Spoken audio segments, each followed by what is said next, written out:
Estamos aqui hoje com a Maria João Martins, fundadora e manager partner da MyChange. O meu nome é Fred Canticastro e bem-vindos ao Let's Talk.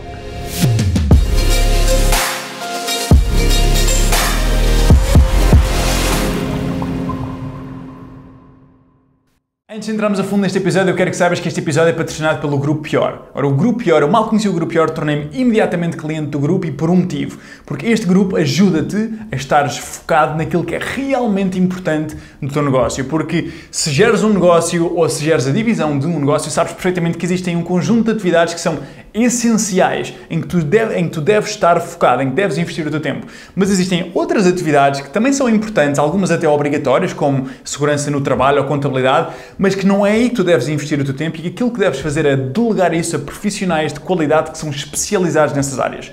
E é isto que me apaixona no grupo, sinceramente, porque este grupo tem 9 empresas diferentes, cada uma dessas empresas é especializada num serviço que a tua empresa certamente precisa, por ser importante ou obrigatório, mas que não é chave no teu negócio, mas tem que lá estar, e cada uma destas 9 empresas é especializada nisso e ajuda-te a garantir que tu vais estar focado naquilo que é realmente essencial no teu negócio. Eu utilizo isto nas minhas 2 empresas e, sinceramente, acho que se utilizares, vais ficar surpreendido pela quantidade de tempo e de foco que, de facto, nos é poupado. E é isto, espero que gostes do episódio. Até já! Pessoalmente, acredito que existe um próximo nível para todos nós, seja em que área da vida for. E a minha missão de vida tem sido perceber quais é que são as estratégias, quais é que são os princípios, qual é que é o mindset que nós podemos utilizar na nossa vida para levar a nossa vida ao próximo nível, para aproveitarmos a nossa vida ao máximo. Faço em rubricas de conteúdo como esta, faço em seminários ao vivo e faço isto em empresas que querem capacitar ao máximo os seus colaboradores. Esta rubrica, este Let's Talk, é uma rubrica destinada às pessoas que querem melhorar e progredir na sua carreira. Para percebermos, vamos falar aqui com pessoas fantásticas, pessoas que têm histórias inspiradoras para perceber como é que elas pensam, qual é que é o seu mindset, que estratégias é que utilizam para, de facto, levar a sua carreira ao próximo nível.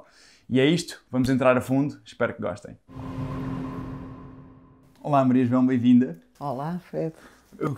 Antes de mais, gostava de te agradecer por estares aqui, estamos aqui no escritório da MyChange e gostava de fazer aqui uma primeira pergunta para começarmos, que é a tua vida profissional começou nos recursos humanos e como é que começa essa paixão?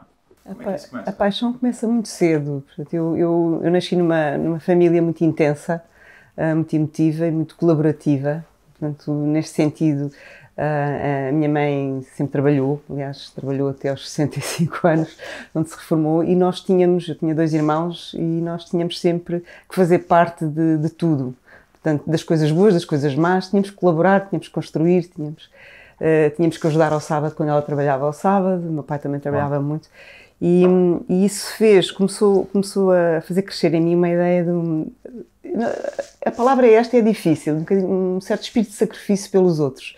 Uma dedicação plena aos outros, uma ideia de se fizer falta eu estou lá para ajudar. Okay. E depois houve ali uma altura em que o meu pai achava que eu devia estudar medicina, aquelas coisas mais tradicionais, era bom haver um médico em casa, e eu descobri que queria ser psicóloga, porque no fundo eu já fazia um bocadinho de psicologia sem saber que era psicóloga, porque onde era preciso estar lá alguém para atar as coisas, ajudar, passar a um estádio superior ou mais feliz, eu era assim uma espécie de agente infiltrado.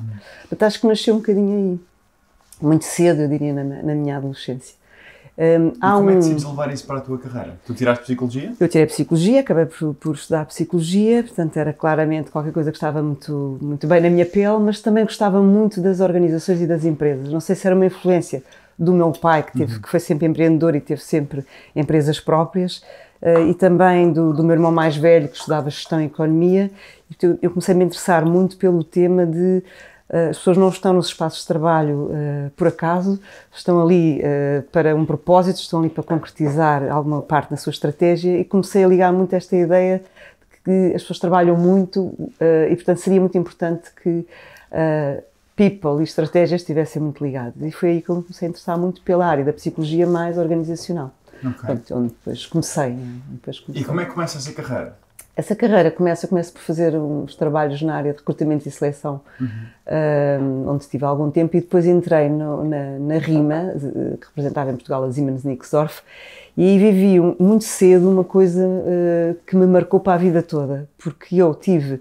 Essa empresa era uma empresa relevante em Portugal, era portuguesa, mas representava marcas estrangeiras, e eu era muito jovem, E tive que montar tudo o que eram, foi giro nessa altura, montar tudo o que eram políticas de recursos humanos. Mas depois tive que fechar a empresa. Portanto, a empresa tinha sensivelmente 600 pessoas, a empresa desapareceu em Portugal e eu fui assistindo à saída das pessoas e ajudava as pessoas a sair. Ajudava as pessoas a criar spin-offs, fazia os currículos das pessoas, marcava entrevistas para as pessoas por aquela ideia de um sentimento quase de responsabilidade, as pessoas não podiam sair dali tristes, com as vidas completamente desmoronadas. Havia casais lá dentro, eu tinha 28 anos, portanto era relativamente jovem. E fui a última responsável de recursos humanos dessa empresa e fui a última a sair, portanto a fechar a porta. Responsabilidade. Pronto, mas aprendi imenso. Se quiseres, não houve nunca sindicatos a bater à porta, não veio para os jornais. E o que é que aprendeste? olha, aprendi que a seguir, quando se fecha uma porta, se abrem imensas outras. E, de facto, fecharam-se portas para 600 pessoas. Havia casos muito complicados ali. Havia, por exemplo, um colega que tinha ficado tetraparaplégico ao serviço da empresa. Havia casos complicadíssimos, mas o que a seguir se ofereceu para essas pessoas não foi um mundo completamente fechado. Quase cada caso era gerido caso a caso. E eu aprendi a fazer uma coisa muito triste, desenhar um cenário de possibilidades. Pronto, isso foi marcante na minha vida profissional.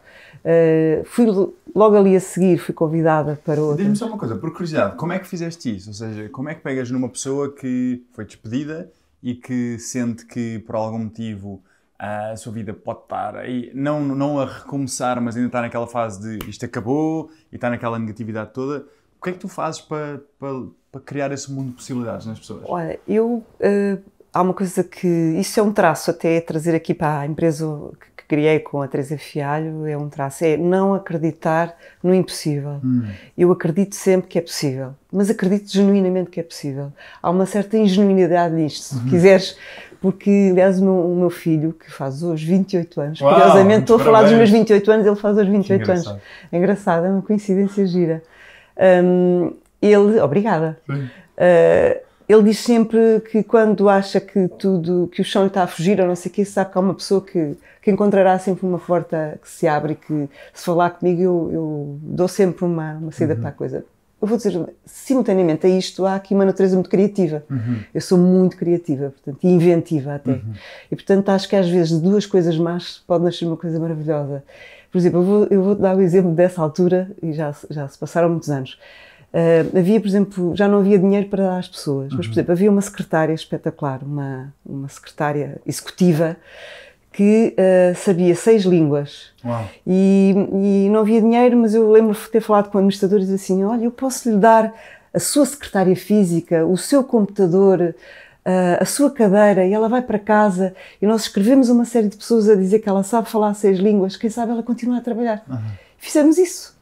Podes, faz isso. Portanto, isto é um bocadinho o género de coisa que é acreditar que é possível e depois, obviamente, temos que ir à procura de uma visão, de uma nova forma das coisas. Portanto, essa nova forma, às vezes, pode ser integradora, pode ser a partir de coisas nem sempre positivas, mas é encontrar talentos, encontrar formas de escrever uma história melhor. Diz-me uma coisa, tens aí tantos pontos pelos quais podíamos pegar agora, mas uma coisa que eu acho super interessante é... E gostava de perceber se é verdade ou não, se sentes isto ou não. Tu dizes que és uma pessoa que é criativa e que facilmente encontra uma oportunidade onde, se calhar, a maior parte das pessoas não vê essa oportunidade. Porque tens essa inventabilidade, não sei se esta palavra existe. Sim, mas é gira. Exato, é uma invenção. É uma invenção. E vês isso conjugas isso com o não haver limites. Agora, diz-me uma coisa, aplicas isso da mesma forma na tua vida pessoal que como consegues aplicar na vida dos outros? Ou tens mais facilidade quando é outra pessoa que tu sentes que pode por algum motivo sofrer, em que tu sentes, esta pessoa está a sofrer, eu não a vou deixar sofrer, eu vou encontrar uma forma de melhorar a vida dela? Há duas coisas, sabes? A natural é, se eu puder, se eu puder, eu estou lá. Se eu puder, eu estou lá. Por isso eu te disse, antes de começarmos a falar, não estou nada habituada a falar de mim, estou mais habituada a falar dos outros. Se eu puder, eu estou lá, quer dizer, eu tive uma pessoa na minha vida familiar que faleceu há 2 anos e eu estive sempre lá. Havia outras pessoas que podiam ter estado mais, mas eu estive sempre lá. E estou sempre lá, portanto, se for preciso não durmo e não sei o quê. Portanto, para mim o dia até acho uma pena, sou muito elástica.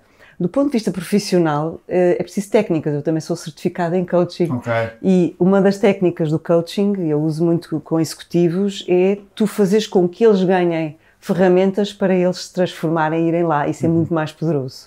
Isso é muito mais poderoso. Se quiseres que eu fale é o que estamos a fazer aqui. Se quiseres que eu fale um bocadinho da vida pessoal. Por exemplo, é engraçado. As coisas passam por mim.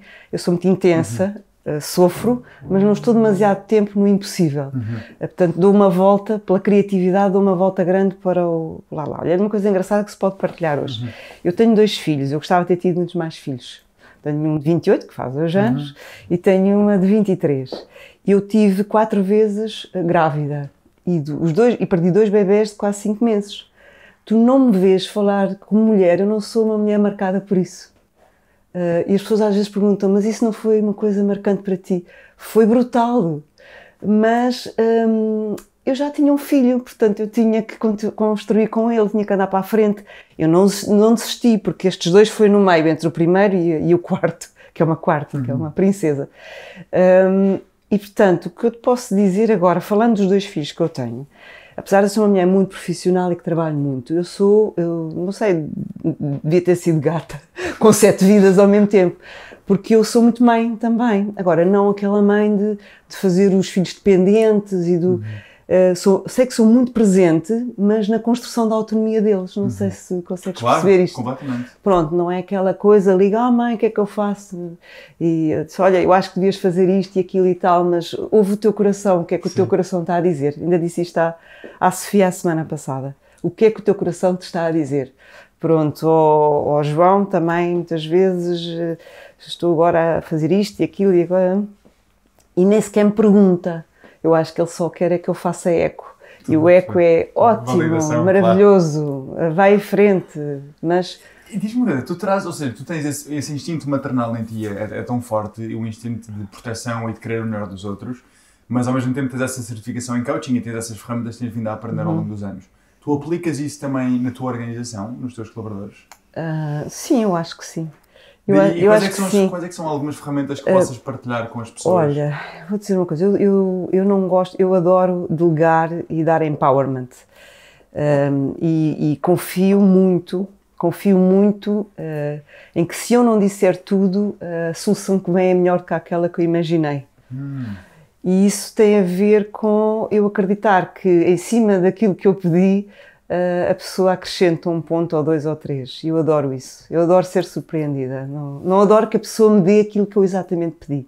Okay. Pronto, há de haver, se calhar, há algumas pessoas da equipa que se calhar ficam um bocadinho perdidos porque era melhor dizer A, claro. B, C e D.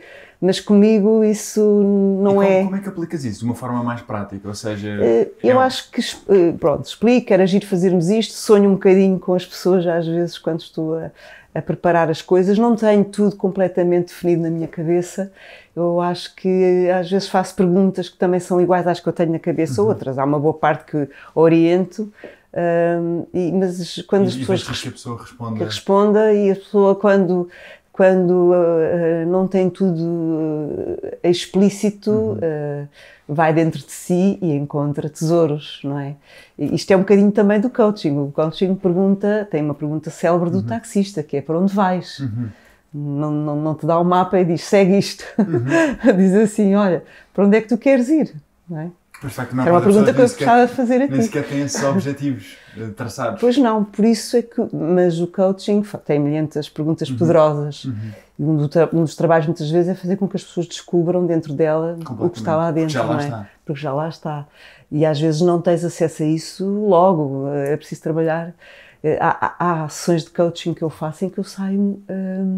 cansada, eu não posso trabalhar logo a seguir, eu tenho que caminhar um bocadinho na rua até me reencontrar. Porque dentro da vida da pessoa também. Sim, que são brutais. Quer dizer, as melhores são brutais. Para mim são brutais porque eu sou uma pessoa também emotiva e, portanto, mas para conseguir estar lá no outro, fazer as perguntas certas, fazer com que ele faça uma viagem completa por dentro e com que fique a pensar que... Eu não quero ser vaidosa sobre isto, mas há um grande amigo meu que está à frente de uma empresa, ele já divulgou isto e é nosso cliente, já divulgou isto numa conferência, em que nós éramos colegas, trabalhávamos na Deloitte juntos. Depois eu saí para montar a MyChange. E ele há 1 ano e tal que partilhava comigo muito a sua frustração empresarial. E pronto, que é uma... Eu estou numa consultoria diferente, muito mais, acho eu, muito mais humana, é assim que eu a defino. Foi uma opção. E ele andava há 1 ano a partilhar comigo, sentia que podia confiar, que não estava feliz e tal. E eu um dia disse-lhe assim, estávamos ele a conduzir para casa no carro dele e eu no meu carro. E eu disse, onde é que tu estás? Estou a conduzir. E eu disse, eu também estou a conduzir, então não te importas, estacionas? E ele disse, mas porquê estás aqui ao pé? Não, não, tu estás ao pé da tua casa, eu estou ao pé da minha casa, mas para um bocado. Para o teu carro que eu vou fazer o mesmo. E olha, vou-te fazer umas perguntas um bocadinho diferentes das que temos estado a falar como amigos, mas agora vou-te fazer uma pergunta um bocadinho diferente.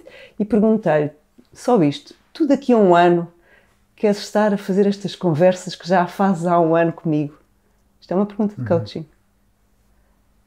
E ele, durante essa noite, não dormiu, saiu da Deloitte e hoje tem uma empresa que está em 5 ou 6 países, absolutamente fora de série. Só com uma pergunta? Sim, foi a pergunta certa. Para fazer pensar, eu não tinha a resposta. Ele é que tinha a resposta dentro dele, não era eu que tinha. Eu só tinha que lhe fazer a pergunta certa. E olha, diz-me aqui uma coisa. Agora estava a pensar, porque eu há bocado estava aqui in the back of my mind, falarmos da tua primeira história em que tu tinhas 600 pessoas e elas foram-se todas embora e tu acompanhaste-as. E eu estava aqui a pensar, há imensa gente que está a ver isto, que neste momento ou está numa situação semelhante, ou teve há pouco tempo e está no desemprego neste momento. E conhecendo também o ser humano, é muito fácil entrarmos numa espiral de negatividade e de desculpabilização e de vitimização. E que não tem mal de entrar, se calhar, uma vez ou outra, mas não, convém não estarmos lá durante muito tempo, senão não saímos de lá. Gostava de perceber aqui, gostaria de perguntar que conselhos ou que ferramentas é que poderíamos dar a uma pessoa que sabe que vai ser despedida ou que já foi despedida, que conselho é que poderíamos dar? E agora estava a pensar aqui na pergunta, que perguntas é que podíamos fazer? Porque as perguntas são ferramentas fantásticas. Para ajudar as pessoas a fazerem essa introspeção. Sim. Olha, para já eu tenho não é com facilidade que eu assumo que encontrar possibilidades pode ser mais fácil do que as pessoas pensam. Eu sei que as pessoas não conseguem ver. Muitas vezes não conseguem ver. Por exemplo, nessa história que eu contei, havia um senhor que durante uma série de meses continuou a sair de casa às 7 da manhã com uma pasta para ir para um café. Não conseguiu dizer à família. Uau. Pronto. É duro, é difícil. Eu já passei por situações até muito perto, até dentro de casa. Eu acho que para a pessoa não se descentrar de si própria, é muito importante perguntar, afinal, quem sou eu depois disto tudo? É uma pergunta. As pessoas têm imenso de bom dentro delas. Têm o valor da experiência, é uma coisa extraordinária.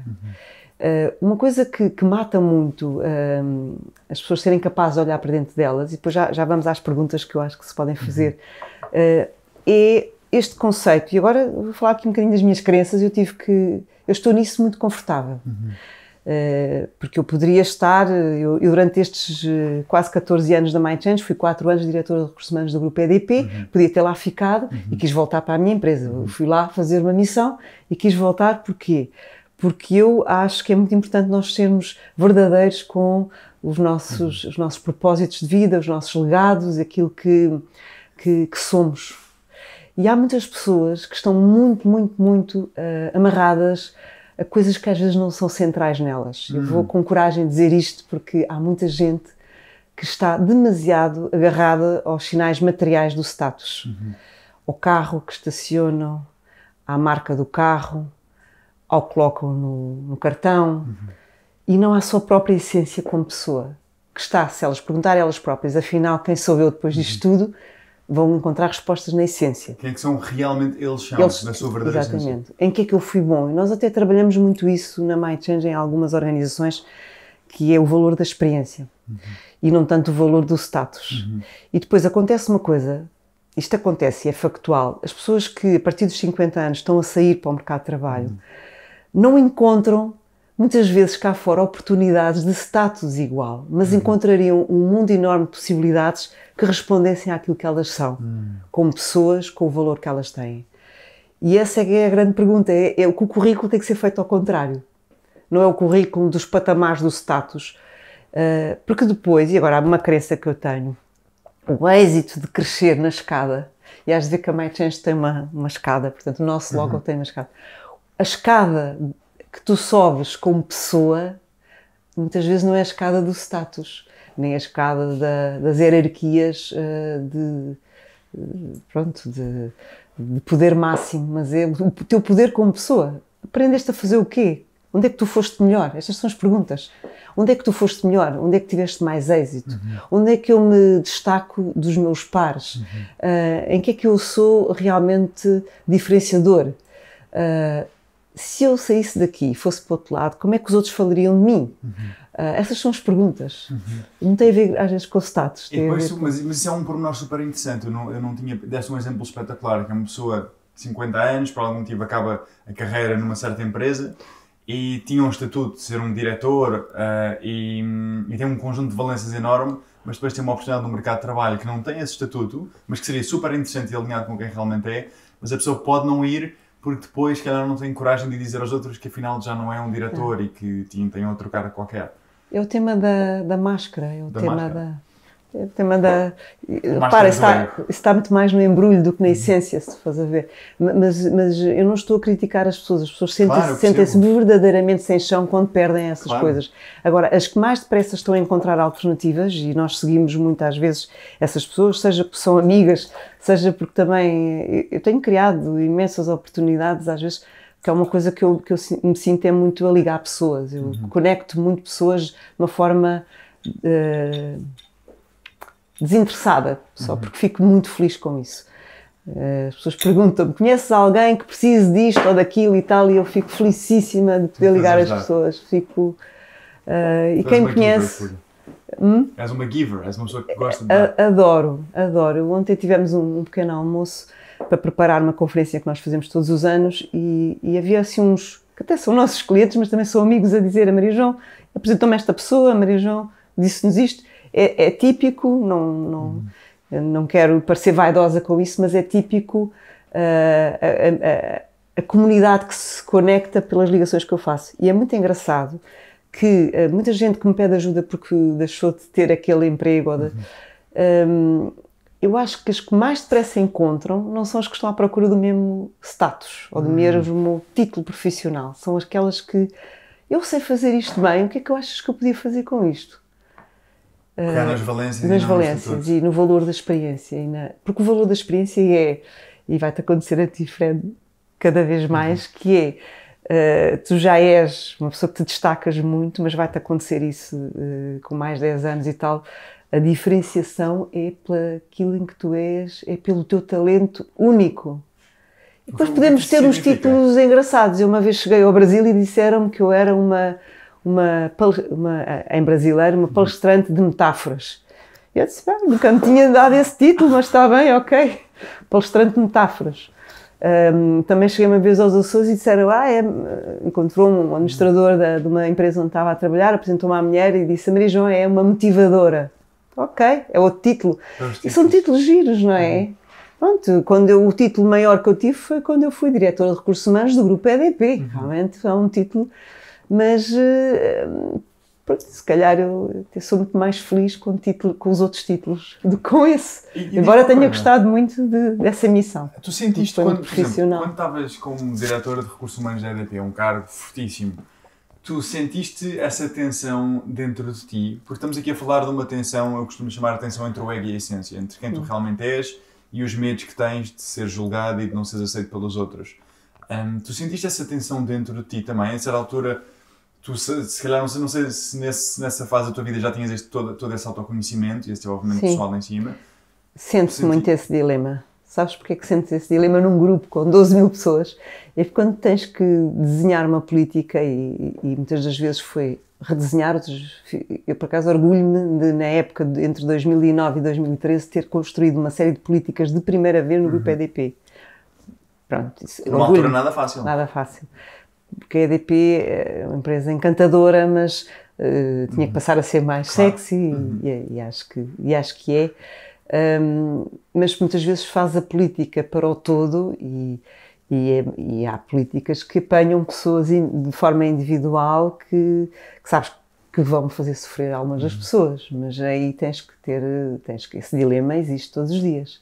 mas aí tens que saber desenhar num sentido de justiça que de alguma forma é também ele próprio a sustentabilidade da tua política de recursos humanos.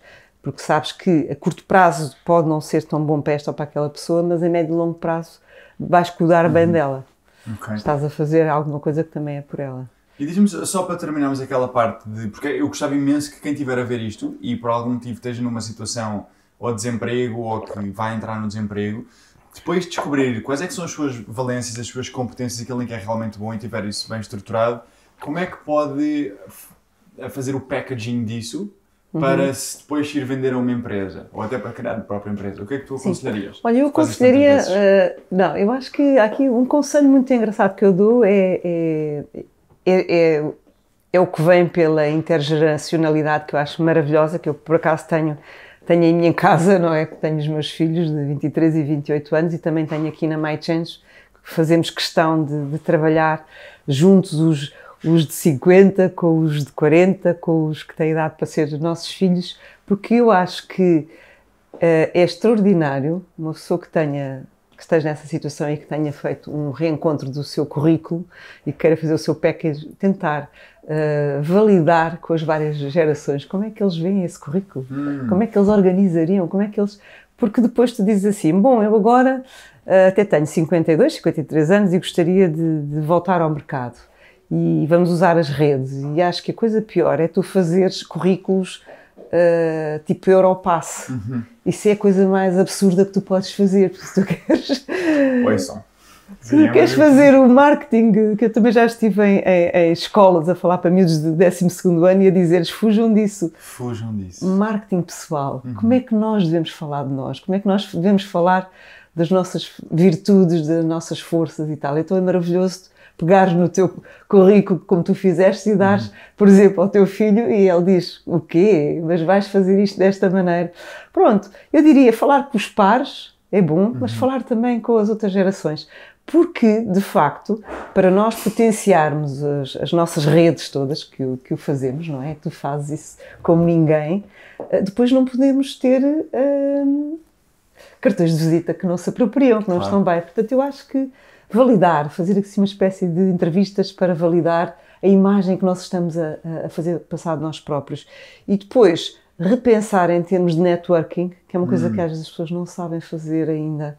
Porque também acontece que estiveram muito tempo fechadas, às vezes na mesma estrutura empresarial. Foi a sua vida profissional, não estamos a dizer que foi bem ou foi mal, tiveram muito naquele mundo e às vezes pensam que o mundo é aquilo. E eu costumo dizer, há janelas maravilhosas de coisas a acontecer cá fora. Às vezes ligam-me de uma outra empresa, pessoas que estão lá há 20 anos e tal, e eu disse assim, olha, às vezes digo, há pautas de coisas cá fora completamente diferentes, a música não é sempre a mesma. Já viste o que é que se passa cá fora? Tens que ir, e algum até mentoring que eu faço, trabalho muito os temas do networking, porque se as pessoas forem a esta conferência, se forem àquela apresentação de livro, se forem... também encontram respostas para elas, não é só para se darem a conhecer, mas às vezes para perceberem melhor o que é que se passa cá fora. Portanto, eu acho que isso é... Mas é fundamental, eu acho que são duas coisas que acho que nós nos esquecemos de fazer às vezes. Uma é perceber quem é que nós realmente somos e definir quais é que são as coisas que nos distinguem dos outros e que nos tornam únicos. Mas isso não é suficiente, isso é o produto, entre aspas, que somos nós, é quem nós somos, mas depois há que saber vender esse produto também. E uma coisa é a identidade, outra coisa é a percepção, é a forma como as pessoas nos percepcionam. E a forma como as pessoas nos percepcionam é tudo, porque se queremos que a pessoa nos contrate, a pessoa não sabe quem é que nós somos, a pessoa sabe aquilo que nos percepciona, sabe a forma como nos percepciona. E ter a capacidade de fazer este match entre quem nós somos e a forma como somos percepcionados não é nada fácil. Não é nada fácil. Por isso é que tens algum conselho para isto? O meu conselho é que as pessoas não parem de trabalhar o seu autoconhecimento. A primeira coisa, o autoconhecimento é um tema que nós trabalhamos imenso na gestão da mudança, porque nós só mudamos quando percebemos o que é que crenças limitadoras temos e que nos estão a deixar de ir mais além, a deixar de conduzir para um patamar superior. E, portanto, trabalhar o autoconhecimento acho muito importante. Tu dizes assim, mas como é que isto se faz? Eu acho que às vezes até é simplesmente rir de nós próprios. Simplesmente rir de nós próprios. Eu fiz isto assim, mas porquê é que fizeste isto assim, Maria João? Diz lá. Que disparate. Não levar a vida tão a sério. Exatamente. Portanto, acho que o autoconhecimento é muito importante e acho que essa parte é fundamental. Depois de trabalhar realmente muito a imagem que está a passar para os outros. Por isso é que eu dizia, se for um currículo que eu vou fazer, vou mostrar, vou validar. Achas, farias assim, farias... Porque e ver os pontos de vista também. E ver os pontos de vista, porque... mas não fugires muito daquilo que queres, que tu sentes que é aquilo que é o teu novo valor. Por isso é que eu digo, às vezes, afinal, quem és tu depois desta experiência toda? É uma pergunta maravilhosa, porque nós, no fundo, se precisamos de um novo patamar profissional, devemos investir imenso em mostrar aquilo em que nós já fomos medidos, já tivemos KPI, já fomos elogiados, já fomos reconhecidos por aquilo. É a nossa ponta de iceberg que será a mais facilmente apetecível para outros e depois para onde. Por isso é que o networking é importante. E isso é uma coisa que eu sinto que as pessoas... que falta tanto, porque a forma mais comum das pessoas encontrarem emprego é enviar currículos. E enviar currículos e não ter a base network por trás...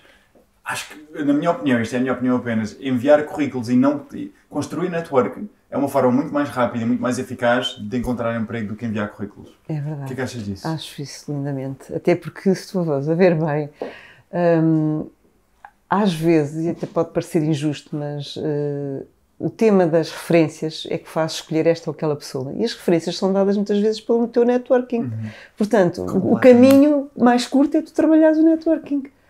Agora, tens que sair de casa, tens que te dispor, mas eu não sou muito... Ok, mas tenta encontrar alguma coisa, muitas vezes trabalhamos, há alguma coisa motivadora nisso, muitas vezes trabalhamos isso até, as pessoas dizem, mas eu não gosto muito de ir a sítios onde há muita gente. E eu às vezes digo assim, mas tenta ver alguma coisa que gostasses mesmo aí. Por exemplo, outro dia havia uma pessoa que me dizia assim, eu adoro tirar fotografias, mas adoro tirar fotografias só paisagens sem pessoas. E um tema dele era que não se conectava com o mundo do trabalho. Eu disse, olha, se calhar tens que treinar um bocadinho, andares por aí a tirar fotografias às pessoas. E ele, mas porquê?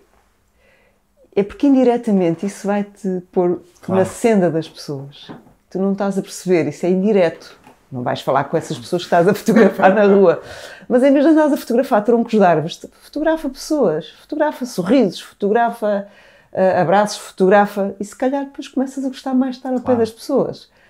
Ganha mais familiaridade com as pessoas. Pronto, isto é obviamente um caminho indireto, mas não sei se estás a ver a ideia. Não é? Claro, Pronto, completamente. Olha, vamos entrar aí na tua a segunda fase. Tens essa experiência e depois vais logo para a EDP? Ou não, ainda tens... Não, pois isso foi um bocadinho, como deves calcular, fechar uma empresa de 600 pessoas com 28 anos foi brutal. Uau, mas mesmo emocionalmente deve ter sido uma carga. Foi muito pesada. Eu já tinha, pronto, como deves calcular, se eu tinha 28 anos e o meu filho faz 28 anos hoje, eu já tinha um bebê. E nessa altura fui convidada para ir para ser diretora. Agora repara, eu tenho dito que não, a lugarões de estatuto, que muitos diriam que seria estatuto espetacular. Pronto, eu fui convidada para uma empresa que ia fazer um grande downsizing na área de IT. Não vou citar a empresa, mas era uma empresa da concorrência que ia fazer um grande downsizing. E, portanto, como eu teve... Só o que é um downsizing era mesmo, ia convidar uma série... Havia o tema da bolha tecnológica e convidar uma série de pessoas a sair da empresa. E, portanto, eu iria ter que fazer mais gestão de saídas.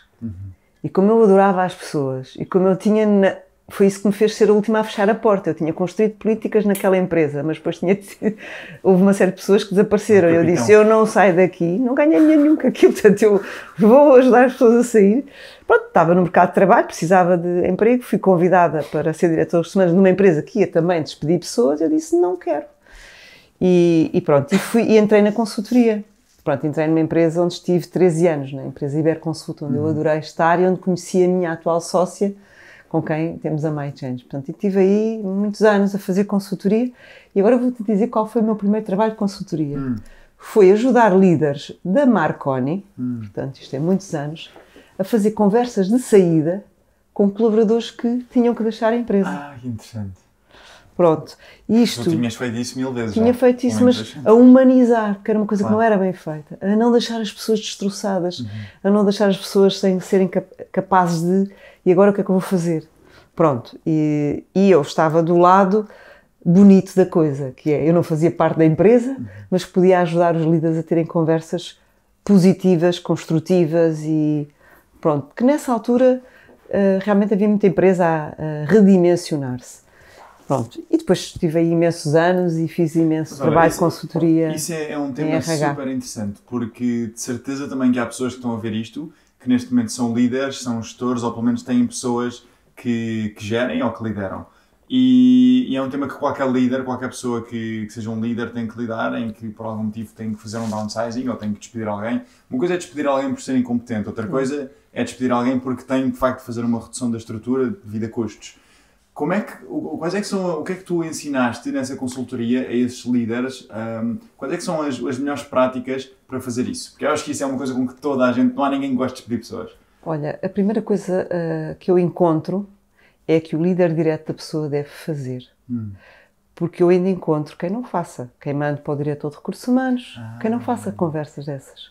Mas se tu pensares que cada colaborador viveu, sobretudo com aquele seu, seja inspirador, enquadrador, a primeira coisa é fazer. Fazer com os recursos que se tem, que às vezes são mínimos. Custa imenso fazer uma coisa dessa, custa imenso. Eu lembro-me que na altura o que eu dizia já tem muitos anos, eu dizia, se vocês comprarem manuais de gestão de recursos humanos, vocês encontram capítulos sobre tudo, menos capítulos sobre gestão de saídas.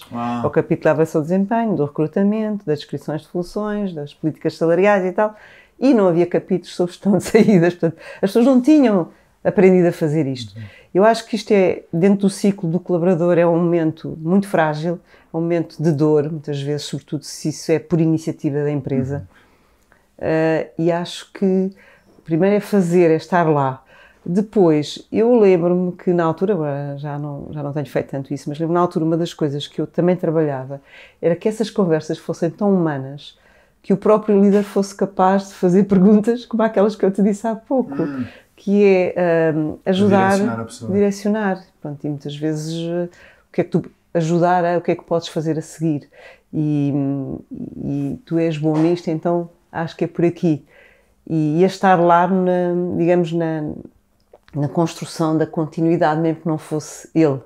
Portanto, estender-se um bocadinho para além da empresa.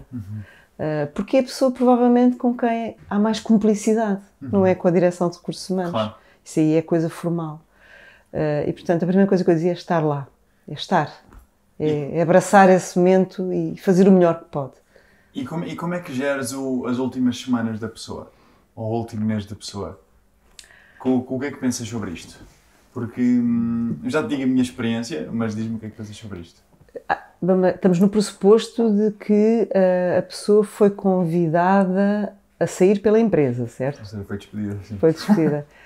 Isso é muito duro. Eu acho que há que facilitar esse tempo. As reações são do mais diverso que há. Eu acho que há que facilitar esse tempo como um tempo em que a pessoa já deve usá-lo para o futuro. Não tem que estar ali até ao último segundo a render. Eu acho isso uma violência, acho isso uma coisa absurda. É o que eu acho. Porque acho que no futuro, e se queremos que as pessoas voltem, às vezes, hoje em dia estamos em situações em que as pessoas muitas vezes vão e depois voltam. A maneira como nós tratarmos este nosso colega ainda é visto pelos seus colegas dentro da empresa. E tem muito a ver com a cultura da empresa, com aquilo que nós somos na gestão das pessoas, e aquela pessoa é o exemplo dos outros. Portanto, eu cuidaria, agradecendo muito à pessoa o que ela nos deu.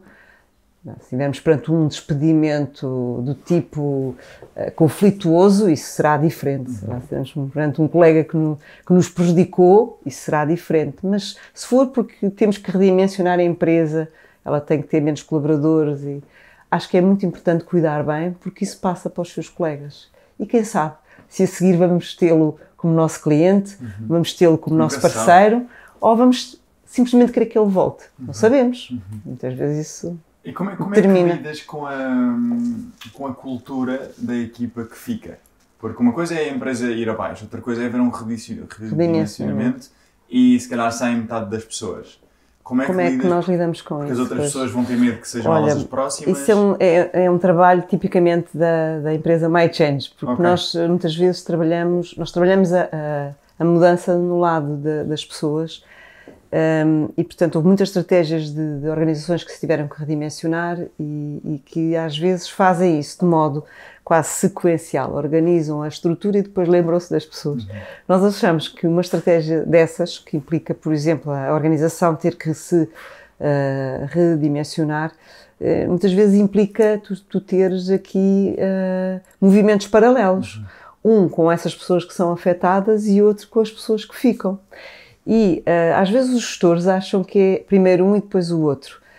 As organizações que estão a viver isto têm dilemas dentro delas que têm que ser geridos como dilemas.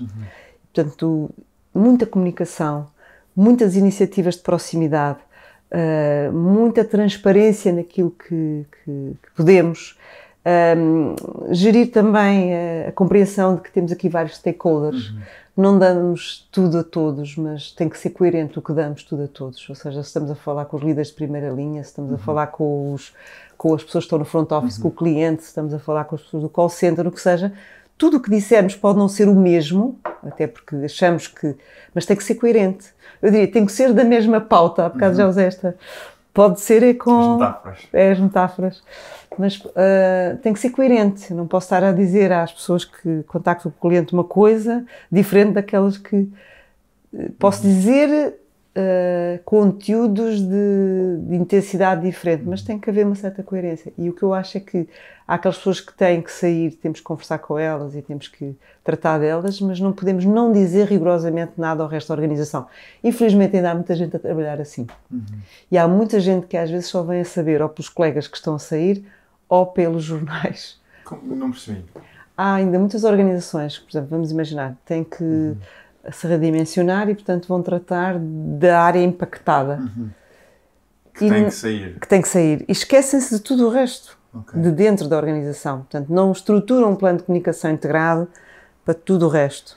Então achas que, num cenário perfeito, deveria ser comunicado quase que simultaneamente, pelo menos logo a seguir, ao resto da organização também, pela equipa de recursos humanos ou pela direção? Eu acho que, como eu te digo, temos que ver os formatos. Não é mandar mails, porque já sabemos que a seguir isso está tudo a circular da forma... Mas chamar as pessoas para dentro de uma sala, as lideranças serem as primeiras a comunicar junto às suas equipas, sermos capazes de ir dando sinais à navegação. Às vezes não se pode dizer tudo, mas podemos dizer este mês isto, para o mês seguinte já podemos dizer mais aquilo. Eu acho que sim, que esses cuidados devem ser. E quando isso acontece assim, nós ganham todos. Ganham todos. Ganham o ciclo todo, inclusive é também a imagem que está a passar para o cliente e para o mercado. Claro, era talvez das situações mais difíceis que uma empresa tem que passar. Muito duro e sofre-se muito. Sofre-se muito. E a tua próxima fase, então? Estás a consultoria e depois é isso que leva a EDP? Não, eu depois fui... essa empresa onde eu estive foi vendida a uma empresa de IT sueca e essa empresa depois desistiu de vir para Portugal e, portanto, eu tinha uma área já forte de Change Management que liderava na Iberconsult e, na altura, a Deloitte veio ter comigo e disse-me: João, traz quem tu quiseres, nós temos muito gosto em ficar com esta área de Change Management e eu integrei a área de Human Capital na Deloitte e levei 10 pessoas, portanto, e levei também a Teresa Fialho, que é a minha sócia, e ele estive durante 3 anos.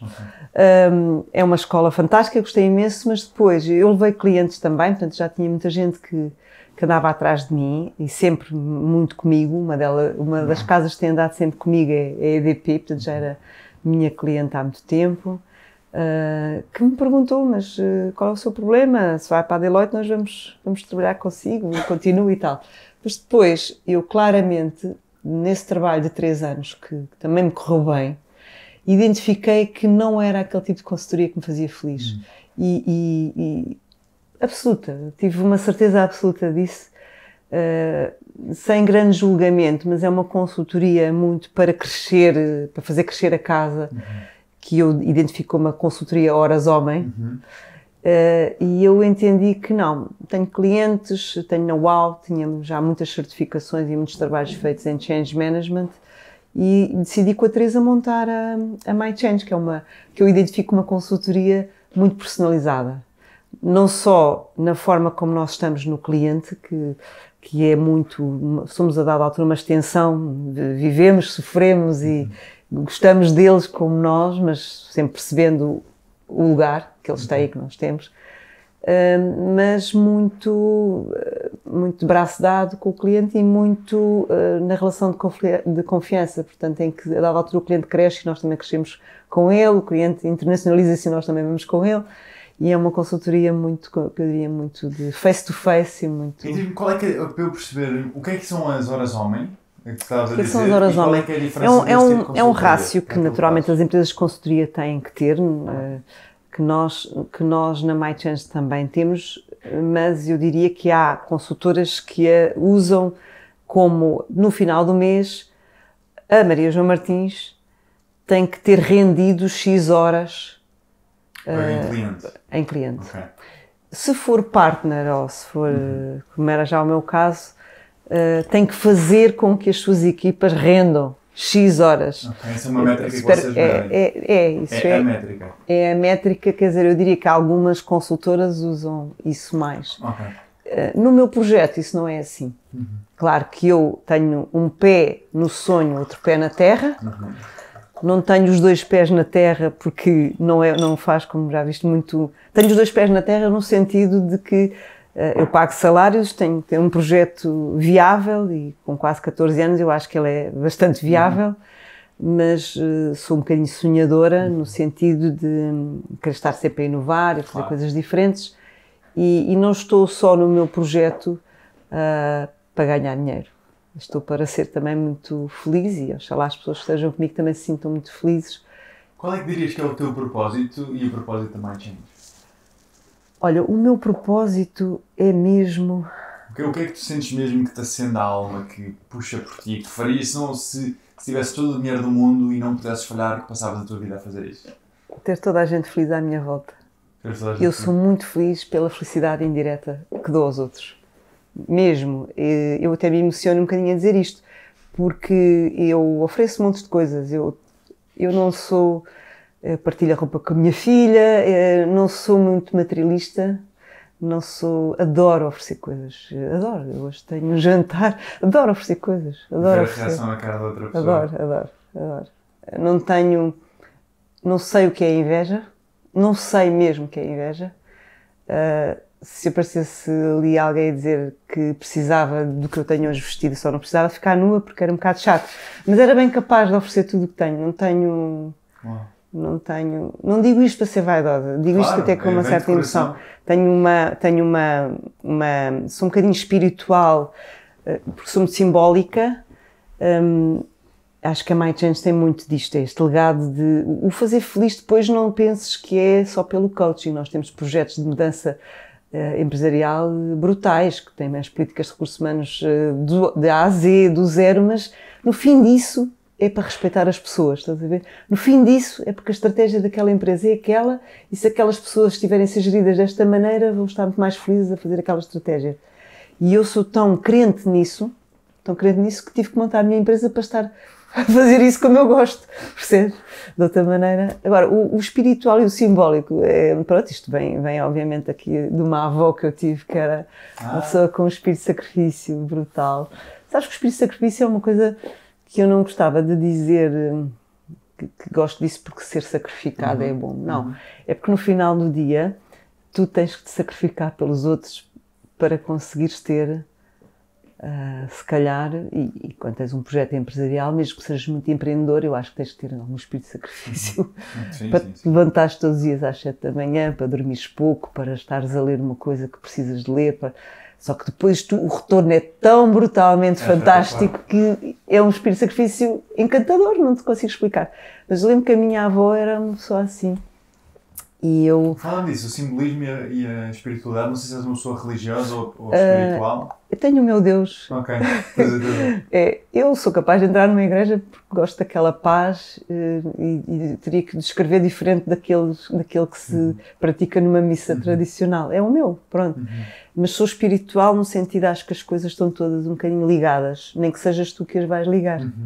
E tu sentes essa conexão no dia-a-dia? Sentes-te conectada? Sinto. Com algo maior? Sinto. Olha, é muito engraçado. Agora está-me a surgir esta ideia. Nós fazemos uma conferência todos os anos e duas colegas que estão aqui, mais ou menos da tua idade, disseram-me giro era ter o Fred a falar lá.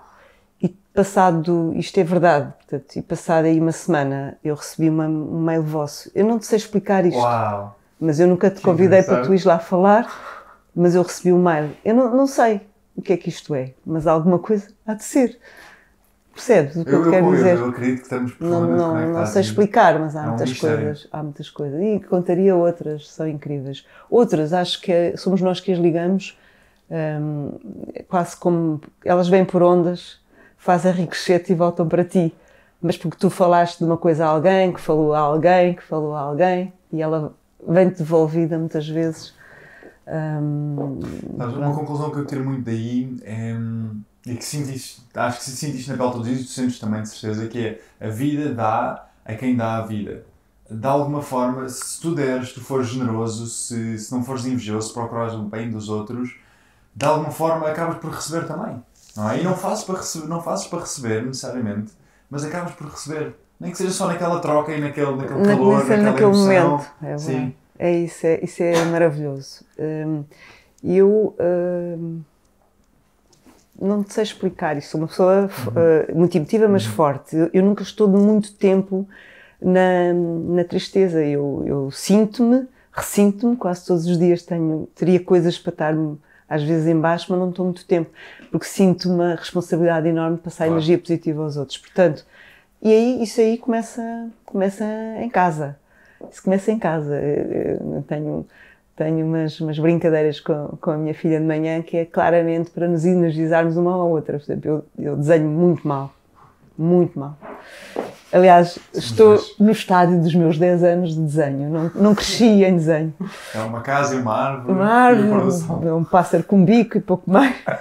Sou igual. E depois aprendi a fazer um palhaço que faço para aí há 50 anos o mesmo. É igual, tu temos que mostrar o mundo. Sim, é terrível. Mas desenho todos os dias para ela. Todos os dias desenhos para ela? Todos os dias, às vezes quando corro mais não dá, mas, por exemplo, hoje por acaso corri mais, não dá, mas o de ontem ainda dava para hoje. Há uns desenhos que rendem para hoje, para 2 dias. O meu talento também não é assim muito. Mas pronto, aquilo é, eu rio-me de mim própria e ela ri-se, obviamente, da mãe. Fazem para se rirem? Sim, porque ela acha imensa graça a minha falta de jeito. E normalmente são bons dias a desejar-lhe que o dia corra bem, que se eu sei que alguma coisa vai acontecer, eu ontem escrevi-lhe Have a nice day, ou não sei o quê, faço assim umas macacadas. Pronto. Giro, vou implementar isto na minha vida. Faço isso. Tão giro. Não tens que ter jeito. Sim. Só tens que achar graça a ti próprio. Logo de manhã. É isso. Gera uma gargalhada de parvoíce no desenho, pelo menos no meu caso. É isso, uma gargalhada para ti e para ela. Às vezes não nos encontramos, aquilo fica ao pé do pequeno almoço, depois ela manda uma mensagem e disse que giro o desenho, mãe, estás cada vez melhor. Não é verdade? Sabes aquelas cordas que têm umas molas? Sim. Ela chegou a fazer uma enorme corda cheia de desenhos meus, que entretanto agora já os arquivou, e agora já tem a corda pronta para mais. Portanto, agora vamos encher com mais coisas. Deve ter, sei lá, dezenas de desenhos. É teu? E guardas não? Guarda ela, só para ela. Guarda ela. Pronto, só para dizer. Eu acho que acredito muito no poder de nos contagiarmos pelo lado positivo. Isto não quer dizer que eu não... Vou dizer, eu choro, eu ressinto-me, eu não sei o quê, mas não estou muito tempo aí, porque com aquela ideia de que tenho que puxar os outros, também me puxo a mim para cima. E isso é um ponto super interessante, que é, eu costumo falar disso às vezes, que é a forma mais rápida de saíres do teu ressentimento ou de tu estares por algum motivo em sofrimento ou numa ansiedade ou num stress, é ao deixares de estar focado em ti, mas focares nos outros. Porque a partir do momento em que focas nos outros e focas em servir, tu deixas de estar focado em ti e deixas de sofrer, porque tens de facto com as outras pessoas e não queres passar essa má energia. Eu acho isso fantástico. E depois acabas por ficar bem. Exatamente, ficas bem só por estar focado nos outros, deixas de estar focado em ti. Diz-me uma coisa que eu acho que é um tópico interessante para ser explorado, que é os sistemas de incentivos que as empresas têm e como é que podemos conjugar os sistemas de incentivos que as empresas têm, que muitas vezes, por um lado, tens o gestor, tens as pessoas em si que têm os seus interesses pessoais, e os seus interesses pessoais as empresas tentam fazer que sejam o mais alinhados possível com os interesses da empresa, que são financeiros. Como é que podemos alinhar isso enquanto sociedade até, ou enquanto uma organização? Pode ser uma organização de alguém que esteja a ver que tenha 5 pessoas, que tenha 500 pessoas, que tenha 5.000 pessoas. Como é que podemos alinhar os incentivos da organização com a felicidade das pessoas? Porque se estivermos a criar organizações que libertam na bottom line capital, mas criam pessoas que estão sempre estressadas ou que trabalham em demasia e que têm burnouts, que eu ouvi dizer que este ano, pela primeira vez, é um dos top 3 de problemas e estão a faltar concerns, preocupações, preocupações dos CEOs a nível mundial. Como é que nós podemos conjugar isso? Olha, para já, a pergunta é excelente e está na ordem do dia, como tu dizes, porque a prazo, as empresas que têm índices de burnout superiores ou que têm muitas taxas de absentismo, porque as pessoas não estão bem, ou presenteísmo, que é outra coisa muito engraçada. Presenteísmo é uma coisa que se estuda na gestão do stress e que tem a ver com as pessoas que vão ao local de trabalho, estão lá, mas estão ausentes. Estão presentes, mas estão fora. A prazo isso vai dar um retorno negativo no ROI, ou seja, e nos KPIs mais financeiros. Portanto, o equilíbrio é um equilíbrio difícil, mas é um equilíbrio que tem que existir. Porque também, vamos dizendo, e pode-se achar que é romântico, as empresas mais felizes são as mais produtivas. Verdadeiramente. É verdade. E é verdade. Se as pessoas estiverem até aquele nível de stress positivo, andam a saltitar no emprego. Se tiverem um nível de stress negativo, não dormem, andam a dormir no emprego, ou ficam em casa, ou estão presentes, mas não estão lá. Eu acho que tem que haver para já acho que tem que haver uma coerência muito grande entre as políticas de recursos humanos que se desenham e a verdade no dia-a-dia da empresa. O que significa? Quer dizer, não podemos criar políticas e depois haver a chamada hipocrisia da gestão. Que é, as políticas estão lá, são interessantes, estão orientadas a gerir as pessoas, mas depois quem as pratica usa-as mal.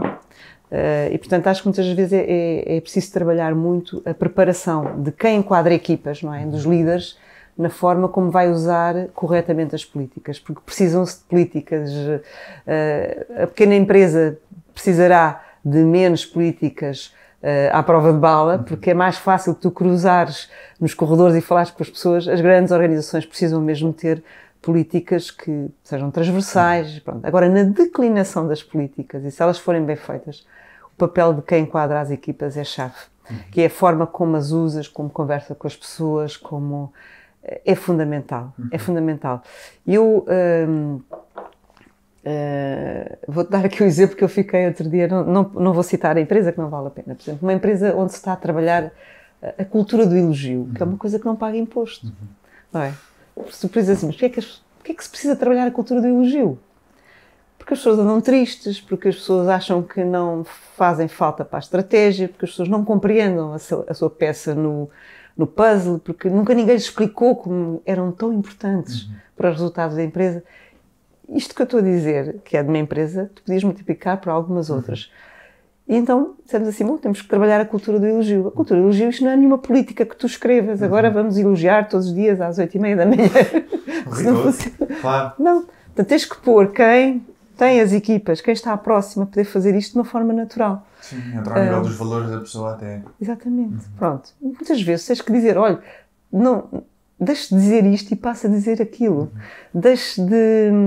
Não termine, tens que mesmo dizer, não termine a semana, sem perguntar a si próprio se esqueceu de olhar para a sua equipa e de elogiar. Pronto. E então também, numa outra casa, uma pessoa começou a elogiar, porque sim, tudo e mais alguma coisa. Isso também não. Estás a ver? Porque as pessoas também soam falso. Claro. Portanto, tens que apelar a que as pessoas compreendam as políticas, mas de uma maneira que seja também utilizável no dia-a-dia e num ambiente de alguma verdade. E hoje trabalhamos muito o tema da autenticidade nos líderes, não é? Os líderes que andam com uma máscara maior, às vezes são aqueles que até vêm a ter problemas de saúde mais à frente. Uau. A sério? Isso é uma correlação? Ou tu vês isso na tua experiência? Eu, na minha experiência, encontro alguns que estão já um pouco mais à frente à procura da sua autenticidade e estão muito mais felizes com isso. Ok. Podes dizer assim, porque a idade lhes diz que agora já podem ser autênticos. É difícil, muitas das vezes, abandonarem algumas coisas, mas vejo muita gente garantidamente a dizer que eu sou muito mais feliz desde que passei a não ter medo de dizer isto. Eu sou muito mais feliz desde que passei a dizer obrigada às pessoas com quem trabalho. E tu pensas assim, mas como é que é possível? Não, porque poder era exigir, ou poder era... Estás a ver? Pronto. Para nós isto é óbvio porque é o nosso mundo, mas ainda encontras muitas coisas assim. Sabes, eu no outro dia estava a ter um almoço com um diretor-geral de uma empresa e estávamos a falar de um amigo que temos em comum que é CEO de uma empresa e estávamos a falar de que estava a perguntar, achas que ele vai mudar, achas que não vai mudar, porque ele não estava propriamente feliz no seu trabalho, e ele disse-me, não, ele não vai mudar porque ele tem um grande tacho ali. E isto obviamente são duas pessoas bastante mais velhas que eu. Tacho nem é uma expressão que eu não sei se a minha geração utiliza, ou pelo menos não utilizo. Mas Ficaste a pensar o que é isto? Não, eu sei o que é tacho, mas fiquei super surpreendido por perceber que talvez seja mais importante para esta pessoa ter o tacho do que ser feliz. E de facto é uma realidade que nós vivemos ainda. Portanto, isso acontece e cada pessoa, no fundo, faz as suas escolhas. Pronto, se quiseres que eu fale, eu estou no paradigma em que acho que se eu quisesse continuar a ser, isto aconteceu comigo, eu passado 15 dias eu voltei para a minha empresa porque era o compromisso que eu tinha com a EDP. Eu vou fazer um mandato, eram 3 anos, fiquei mais 1 ano e meio quase, fiquei 4 anos e meio. E voltei porque era o compromisso que eu tinha. Vou fazer um mandato, entre aspas, uma comissão de serviço e volto. 15 dias depois, ligam-me de uma empresa tão grande, na mesma dimensão que a EDP, e perguntar se eu não queria ser diretor de recursos humanos dessa empresa. E ainda hoje muita gente era capaz de imaginar, mas como é que ela volta para a sua empresa, a sua boutique de change management, em vez de estar naquele suposto estatuto daquela grande empresa onde iria ser diretor de recursos humanos. Eu senti aquilo muito lisonjeiro, até porque eu fiz um bom trabalho, mas disse, não, eu sou muito mais feliz na minha empresa, onde posso apoiar muitas organizações, até posso continuar a apoiar essas organizações. Agora vou-te dizer uma coisa, tenho o mesmo carro que tinha desde que saí da EDP, enquanto que na EDP se calhar já trocaram o carro 2 vezes. O carro está ótimo, está excelente. Não preciso de... O carro é maravilhoso. Tens que... Porque o tacho tem a ver com isso. Mais... É o ego sempre. É o ego. É o ego. Há uma série de coisas que tu reposicionas, que têm a ver, se calhar, são as mais materiais. Mas algumas pessoas, elas fazem as pessoas muito felizes. Se calhar para mim, não. São sempre aquelas relacionadas com criar uma percepção no outro nossa de um elevado estatuto. É verdade, e aí é que eu te dizia que algumas dessas pessoas encontram-se com esse tema da perda de estatuto lá mais à frente e estão a fazer o trabalho de, afinal, quem sou eu?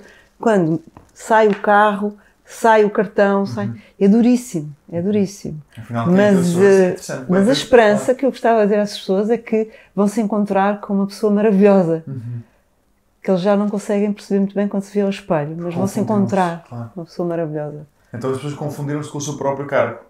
Eu não sou a pessoa X, eu sou o CEO ou o diretor ou a diretora. Confundiram-se com a imagem que criaram nos outros, com a percepção que criaram. Sim. E às vezes também nelas próprias. E as que têm mais, que estão no mundo com uma paleta de possibilidades maior para se voltarem a posicionar, são os que estão a encontrar um currículo diferente, mas que é, no fundo, uma nova imagem delas próprias. Eu falo muito porque gosto muito do filme do Estagiário. Adoro. Sim. Adoras, pronto. Então, com vê lá, com o Danilo. Então, vê lá o que é que ele fez. Uma coisa maravilhosa. É isto que estamos a falar. E ele, se calhar, encontrou uma nova forma de ser feliz, que é com aquela experiência toda que ele tinha. Ele era muitíssimo mais útil. Pronto, não era para ser aquilo que ele tinha sido, mas ele no fundo, revelou-se de uma maneira extraordinária, como muito útil ali, não é? E olha, eu gostava de fazer aqui se calhar uma última pergunta. Estávamos a falar, nós já falámos da liderança, falámos das pessoas que estão no desemprego ou que possivelmente estão a ir para lá, mas há bocado falámos das pessoas, disseste-me um termo que é Presenteísmo. Qual é que era o outro? Portanto, o absentismo, o presenteísmo. O absentismo é a pessoa realmente não está no local de trabalho, né? Está em casa, está com... Mas o presenteísmo, eu acho isso super interessante. E há uma coisa que eu falo muito, que é que as pessoas só mudam por inspiração ou por desespero. Sim. E o maior perigo que existe é quando o ser humano, como o ser humano faz mais para se afastar da dor do que para ganhar prazer. O problema é que a maior parte das pessoas não está necessariamente contente quando está, mas não está descontente o suficiente para mudar. Então entra ali num limbo em que não está presente. Está emocionalmente, não está lá, a pessoa não está lá, está a fazer aquilo porque tem de fazer aquilo e é assim que a vida é, e depois entra uma história que a pessoa se conta vezes e vezes sem conta. Se calhar para terminarmos, que mensagem é que tu darias a uma dessas pessoas? Já falámos para os líderes, já falámos para as pessoas que saíram das empresas, para as pessoas que estão bem, as pessoas que por algum motivo não estão felizes na organização, não se sentem alinhadas com a sua essência, estão emocionalmente distantes. Sim. Que mensagem é que vos darias? Olha, primeiro, obviamente que não desistirem delas próprias, porque todos nós temos um potencial de desenvolvimento, mesmo que com décadas. Eu tenho mais algum tempo que tu, mas eu acho que eu continuo a estudar e continuo a achar que ainda não sei muitas coisas e continuo a querer ir mais longe. Portanto, não desistirem delas próprias é a primeira coisa. Depois há uma pergunta que está, agora se tu quiseres, está um bocadinho na moda, mas que eu acho que é uma pergunta que se deve fazer, devemos começar por fazer nós próprios, que é sobre o propósito, não é? Nós gostaríamos de ser lembrados por termos feito o quê? E mesmo às vezes que não seja ser lembrados quando já não estivemos cá, não. Por onde passamos, onde estamos, na nossa família, com quem estamos, com os nossos amigos, qual é o nosso propósito? E estas duas coisas, que é responder ao qual é o nosso propósito e não desistirem de nós próprios, acho que faz um movimento para ir para outro patamar qualquer. Porque o desistir é estar 10 anos a fazer a mesma coisa e não se gostar do que se faz, não é?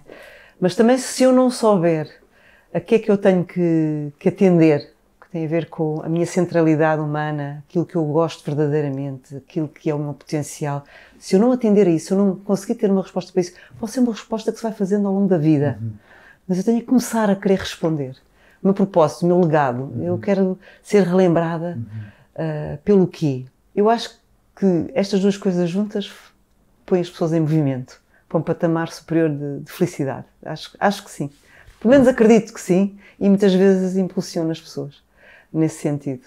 É por isso é que faço perguntas. Se não estás bem, para onde é que vais? Se tivesse de deixar uma pergunta final para qualquer pessoa que esteja a ver, qual é que seria?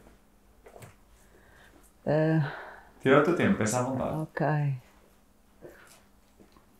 Nos dias em que foste mais feliz, sim. Porque é que foste feliz?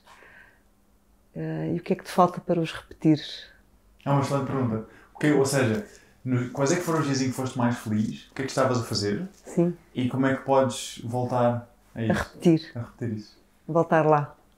Boa. Até porque quando voltar lá vai acrescentar mais alguma coisa, e mais alguma coisa, e mais alguma coisa. Olha, fico muito contente, muito obrigado. Obrigada eu. Foi muito interessante e falámos de tantos tópicos diferentes. Tivemos aqui uma boa hora de conversa. E é isto, pessoal. Espero que tenham gostado. Temos mais para a semana e até à próxima.